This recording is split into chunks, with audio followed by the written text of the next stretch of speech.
Hello students, I hope all of you are doing well. In today's video, we will discuss narrative RCs. These are one type of a type of RC that you can get in your exam. There is a different way in which these reading comprehensions must be approached. So we are first of all going to understand what narrative RC basically means. थोड़ा detail में बात करने वाले हैं इसके बारे में और फिर जब ऐसे कोई पैसेज आपको समझ में आता है कि ये इस टाइप का पैसेज है तो उसे किस तरीके से पढ़ना है, क्या-क्या बातें उसकी इम्पोर्टेंट है और उसको अप्रोच कैसे करना है, उसके बारे में भी हम डिस्कस करेंगे। तो लाइन बाय लाइन इसकी थ्योरी पढ़ेंगे साथ में और आप चाहे तो एक नोटबुक और पेन लेकर बैठिए साथ में अभी एंड नोट डाउन कीजिए इंपॉर्टेंट पॉइंट्स। ओके, सो चलिए let's get started. Narrative RCs, चलिए पढ़ते हैं। Narrative reading comprehension passages are structured as stories. किस तरीके से आते हैं ये पैसेजेस? एक स्टोरी के तौर पे, मतलब जैसे कोई कहानी गढ़ी गई हो, इस तरीके से ये पैसेजेस आपको समझ में आएंगे, दिखाई देंगे। Where the author recounts events, experiences और पर्सपेक्टिव्स, मतलब अलग अलग एक्सपीरियंसेस आपको इस नरेटिव में दिखाई दे सकते हैं, अलग अलग नजरिए, पर्सपेक्टिव्स आपको दिखाई दे सकते हैं, राइट? और उसको एक स्टोरी के फॉर्म में बुना गया है, समझ लीजिए। These passages often appear in the form of excerpts of novels, novel के छोटे-छोटे मतलब उसके छोटे-छोटे हिस्सों को दिया जाता है इसमें। बायोग्राफीज, नॉवेल्स में बायोग्राफीज के छोटे-छोटे हिस्सों को यूज किया जाता है नरेटिव पैसेज के तौर पे। मेमोयर्स को यूज किया जाता है। एनेक्डोट्स मतलब छोटे-मोटे जो किस्से होते हैं, किस्से कहानियाँ, उनको भी यूज़ किया जाता है। और इवन हिस्टोरिकल नरेटिव्स मतलब हिस्ट्री में घटित हुई किसी घटना की जब हम कहानी सुनाते हैं, तो किस तरीके से उसे सुनाया जाता है, वैसे भी आपको ये पैसेजेस दिखाई दे सकते हैं। The key to tackling these passages lies in understanding the flow of the narrative, मतलब किस तरीके से पूरा ये पैसेज लिखा गया, उसका फ्लो, उसका स्ट्रक्चर क्या है, ये समझना पड़ेगा। मेन आइडियाज उसमें के क्या है और ऑथर का इंटेंट या टोन क्या है, बहुत बहुत इंपॉर्टेंट है। जैसे हम झांसी की रानी के बारे में अगर बात करते हैं, तो झांसी की रानी के बारे में बात कर रहे हैं तो ऑथर अगर ऐसा लिख रहा है कि झांसी की रानी एक बहुत ही बड़ी बहुत ही शानदार और बहुत ही इम्पोर्टेंट रानी थी हिस्ट्री की, राइट?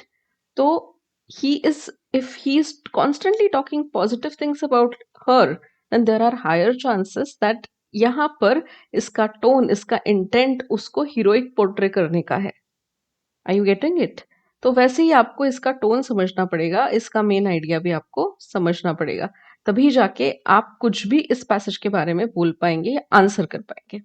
ऑलराइट, सो हमने देखा फ्लो बहुत इंपॉर्टेंट है इसका समझना, नरेटिव का मेन आइडिया क्या है ये समझना पड़ेगा, और ऑथर की टोन या इंटेंट क्या है, कहना क्या चाह रहा है ऑथर, बोलना क्या चाह रहा है ऑथर, और क्या इंटेंशन है उसके, किस इंटेंशन से लिखा है उसने ये आर्टिकल, किस इंटेंशन से लिखा है। जब आप ये आंसर करेंगे, अपने आप आपको मेन आइडिया भी समझ में आ जाएगा। ओके, चलिए आगे बढ़ते हैं।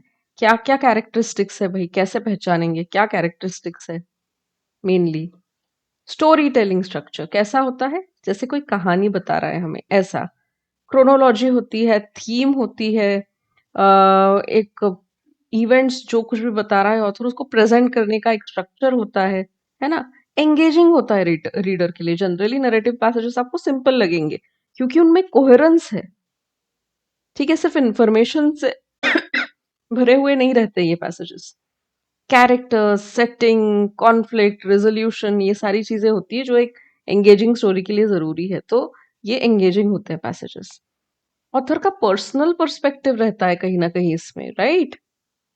क्योंकि ऑथर क्या कर रहा है, ऑथर हमको कोई कहानी सुना रहा है, ठीक है? अब वो हिस्टोरिकल इवेंट के बारे में भी हो सकती है और भी कुछ हो सकता है। Also there is an underlying message. जब आप इंटेंशन ऑथर का समझेंगे तो अंडरलाइंग मैसेज आपको समझ में आता है इसमें, कि ये सिर्फ ऊपरी ऊपरी बात तो कर रहा है लेकिन सिर्फ इतना ही नहीं कहना चाह रहा, इसके आगे और भी कुछ है जो कहना चाह रहा है। Beyond the story the author में convey a moral, philosophical insight और कॉमेंट्री ऑन सोसाइटल इश्यूज करेगा वो जरूर। इमोशंस में इमोटिव मतलब इमोशंस को कहीं ना कहीं आपके जागृत करने वाला या इमोशनली आपको कहिए कि इम्पैक्ट करने वाले ऐसे कुछ पैसेजेस होते हैं ये rich in emotions the tone of have sorry, the tone of narrative passages can vary significantly, ranging from nostalgic, reflective to critical or celebratory, depending on author's perspective. अब ये टोन कैसा है ये तो समझने के लिए हमको कोई एग्जाम्पल लेके समझना पड़ेगा कि क्या है क्या नहीं, राइट? तो आपको और अच्छे से समझाऊंगी मैं ये आइदर ऑथर नॉस्टैल्जिया में जा चुका है और पुरानी बातों को रेमिनिस्सेंस कर रहा है इसीलिए लिख रहा है, या बड़ा ही रिफ्लेक्टिव है कि ये क्या हुआ, कैसे हुआ, इसके आगे और कैसे नेविगेट करना चाहिए, है ना? ये सारी बातें सोच रहा है तो रिफ्लेक्टिव हुआ। क्रिटिकल हो सकता है, बहुत ही ज़्यादा किसी चीज़ के बारे में डीपली सोच रहा है, ये भी हो सकता है, या बड़ी खुशी में किसी चीज़ के लिख रहा है, ऐसा भी हो सकता है, राइट? तो ऐसे पर्सपेक्टिव्स आपको दिखाई दिए देंगे वहां पर नरेटिव पैसेजेस में। अभी रिसेंट ट्रेंड क्या देखा गया है नरेटिव पैसेजेस में कि एक्सर्ट्स फ्रॉम लिटरेरी वर्क्स, मतलब जो लिटरेचर का समझ लीजिए अकेडमिया जो है ना उसी में से उठाकर पैसेजेस दे रहे हैं। Passages from classic contemporary novels, short stories, autobiographies are commonly featured. तो कंटेम्प्ररी जो भी नॉवेल्स है उसका आपको कहीं ना कहीं नजर रखनी है उस चीज पर, शॉर्ट स्टोरीज पढ़ते रहना है, ऑटोबायोग्राफीज जो है वो भी कॉमनली फीचर हो रही है। तो ये सारा जितना आदत में आप रखेंगे ना उतना आपका जल्दी ऐसे पैसेजेस सॉल्व कर पाएंगे आप। These often require candidates to understand character, motivations, themes, plot development बहुत important है। हाँ, plot development। यहाँ कोई हम वेब सीरीज नहीं बना रहे हैं या कोई हम स्क्रिप्ट नहीं लिख रहे हैं, लेकिन एक के बाद एक किस तरीके से कोई भी बात, अलग अलग बातों का गुच्छा वो पैसेज में रखा गया है आपके सामने। तो एक घटना होने के बाद दूसरी घटना हो रही है तो वो पहला प्लॉट क्या है और दूसरा प्लॉट क्या है ये आपको समझते आना चाहिए, उसका ट्रांजिशन आपको समझते आना चाहिए। Okay, next is biographical narratives. Okay, accounts of historical figures, scientific scientist. अब बायोग्राफी समझ लीजिए एपीजे अब्दुल कलाम जी की बायोग्राफी है, वो लिखी गई है। कोई साइंटिस्ट है, आर्यभट्ट की कोई हमने समझ लीजिए उनके बारे में किसी ने कोई बुक लिखी है, राइट? तो वो बायोग्राफी हो गई, उनकी जीवन कथा बेसिकली। और किसी आर्टिस्ट के बारे में लिखी है तो भी उसकी वो, जब दूसरा कोई लिखता है वो किताब उसे बायोग्राफी कहते हैं। अगर वो खुद व्यक्ति अपनी पूरी लाइफ हिस्ट्री लिख रहा है, अपनी लाइफ स्टोरी लिख रहा है तो ऑटोबायोग्राफी कहते हैं। Okay, that highlight their lives, their challenges, contributions are popular choices. So biographical narrative भी शॉर्ट स्टोरीज, contemporary नॉवेल्स, है ना, contemporary बुक्स, बायोग्राफिकल नरेटिव्स, ये सारी चीजें आ सकती है। और सोशल या हिस्टोरिकल एनेक्डोट भी कोई आ सकते हैं। Stories reflecting cultural, social, historical events often with a subtle message और critique are increasingly frequent। तो समझ लीजिए कई बार लोग कहते हैं कि अ, इसकी जन्म तिथि के दिन पर उसकी भी जन्म तिथि है लेकिन उसका ज्यादा इम्पोर्टेंस है, इसका कम है, राइट? तो भाई इसे क्यों इम्पोर्टेंस दिया गया? ये क्या हुआ कि क्रिटिक हम बन रहे हैं उस सिचुएशन का, उस पर्टिकुलर डिसीजन का, और हम डीपली सोच रहे हैं उस बारे में, राइट? तो ऐसे एनेक्डोट्स आपको आ सकते हैं, हिस्टोरिकल इम्पोर्टेंस के एनेक्डोट्स आपको आ सकते हैं, सोशल एनेक्डोट्स या स्टोरीज आपको दिखाई दे सकती है नरेटिव पैसेजेस में। ओके, फिलोसॉफिकल और रिफ्लेक्टिव, ये तो मैंने बात आपको अभी कुछ देर पहले बताई है कि फिलोसॉफिकल मतलब बड़ी ही, again when you start thinking about life in a very deeper way, that is philosophy. Reflective when you are thinking, pondering about your own actions or inactions or its results, right? So that is being reflective।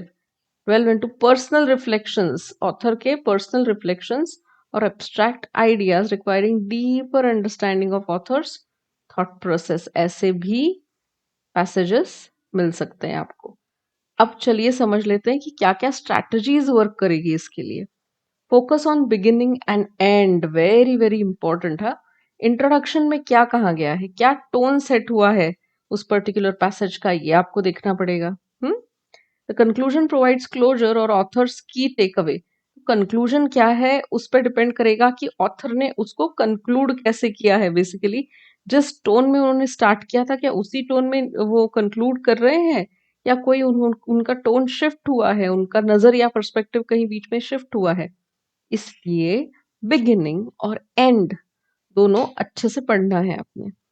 Okay, और बाकी का skim through करना है section फटाफट, ताकि main idea आपको समझ में आ जाए।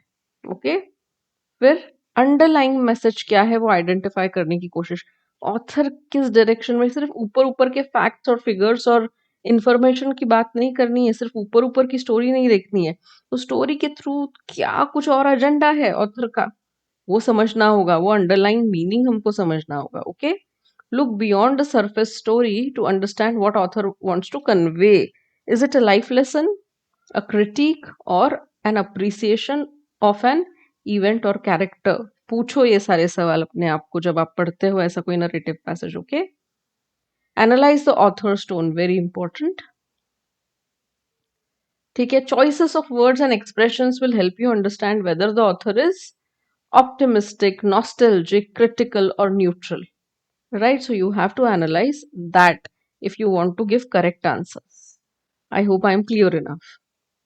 फ्लो क्या है नरेशन का, right? It this helps answering the question about plot, character का एक्शन क्या है, थीमेटिक डेवलपमेंट्स क्या क्या हुए हैं उसमें, क्या फ्लो है। पहले कैरेक्टर को इंट्रोड्यूस करके फिर उसका कोई इवेंट बता के फिर कैरेक्टर को, फ्लो मतलब उसका स्ट्रक्चर समझना पड़ेगा हमको। ऑल राइट,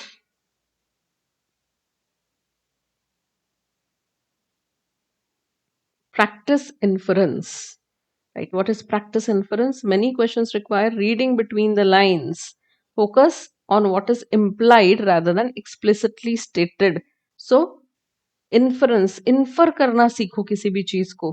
अगर एक चीज आपको सिर्फ ऊपरी तौर पर दी गई है and you are thinking that this sentence is given here and this might be the answer, then you are certainly wrong. Make sure that you are understanding the question well before you jump to the conclusion.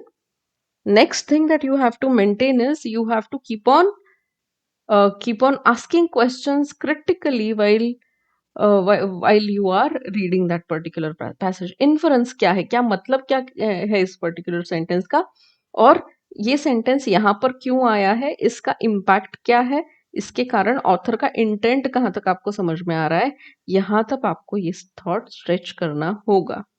All right, to get your answers right. Engage with contextual vocabulary. अगर आपको vocabulary वैसे नहीं समझ में आ रही है तो context समझकर वोकैबुलरी को समझने की कोशिश कीजिएगा। ओके, ऑफर इंक्लूड डिस्क्रिप्टिव और figurative language. Understanding these terms in context is crucial. Grasping the author's intent. All right.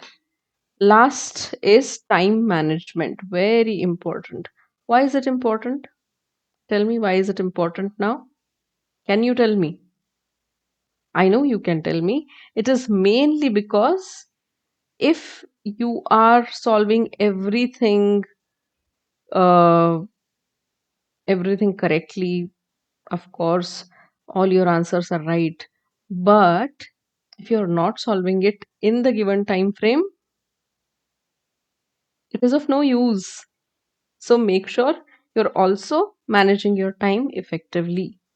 All right? Chaliye. So what exactly you have to do here? ये लेंदी और engaging होते हैं, right? Easy to lose the track of time, क्योंकि ये engaging है तो क्या हो जा रहा है, you are getting involved in it, right?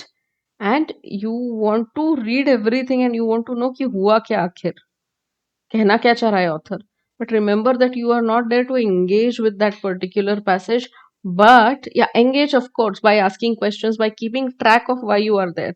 You are there to basically solve these questions, aren't you? You are not there to learn that particular author's perspective or tone or understand that particular topic. So please don't lose track of time and lose track of purpose there. Practice reading efficiently without getting overly immersed. Right? Effective reading, efficient reading is important. Instead of immersive reading, again, very important point. Make sure you are not getting immersed in that. So, this is how you are supposed to deal with narrative passages. Okay, so make sure that you are keeping all these things in mind while you are reading any narrative passage. फिर से एक बार repeat करते हैं हम, okay. सबसे पहले narrative passage ये story form में होता है, उसमें कैरेक्टर्स होते हैं, उसमें प्लॉट्स होते हैं, उसमें काफ़ी ऐसी चीज़ें होती हैं जो आपको एंगेज करेंगी, उसमें एक प्रॉपर फ्लो होता है, उसमें एक अंडरलाइन मीनिंग होता है, राइट। सो हमको क्या क्या नहीं करना है नरेटिव पैसेज में। नरेटिव पैसेज बहुत एंगेजिंग होने के कारण, एक स्टोरी फॉर्म में होने के कारण, यू मे फील दैट चलिए अब इसको पढ़ते चले जाते हैं क्योंकि ये समझ में आ रहा है पैसेज, इसमें एक अच्छा फ्लो है, इसमें एक पर्सनल टच है। लेकिन please beware, don't do that, stop yourself there. हमको इफेक्टिव रीडिंग करना है क्योंकि नीचे क्वेश्चंस पड़े हैं, क्वेश्चन को के आंसर्स देने हैं और आगे बढ़ना है, राइट। सो क्वेश्चन तो आप ये भी कर सकते हैं कि आपने क्विकली एक बार स्किम कर लिया ना, वो तुरंत क्वेश्चंस पे जाइए। नरेटिव पैसेजेस में ये टेक्निक आप जरूर यूज करके देखिए कि थोड़ा हल्का हल्का पढ़ने के बाद में आपको समझ में आ रहा है कि ये पर्टिकुलर पैसेज क्या कहना चाह रहा है, तो क्वेश्चंस देखिए। क्वेश्चंस देखने के बाद फिर से नरेटिव पैसेज देखिए और समझने की कोशिश कीजिए कि इसके आंसर हमको कहाँ मिल सकते हैं। जहां आपको वो आंसर मिला वहां पर आपको वो छोड़ देनी है चीज, ज्यादा उसमें अटकिए नहीं। All right, so I hope you have understood how to approach narrative passages, and see you in the next video with another type of passage and the approach that you should follow.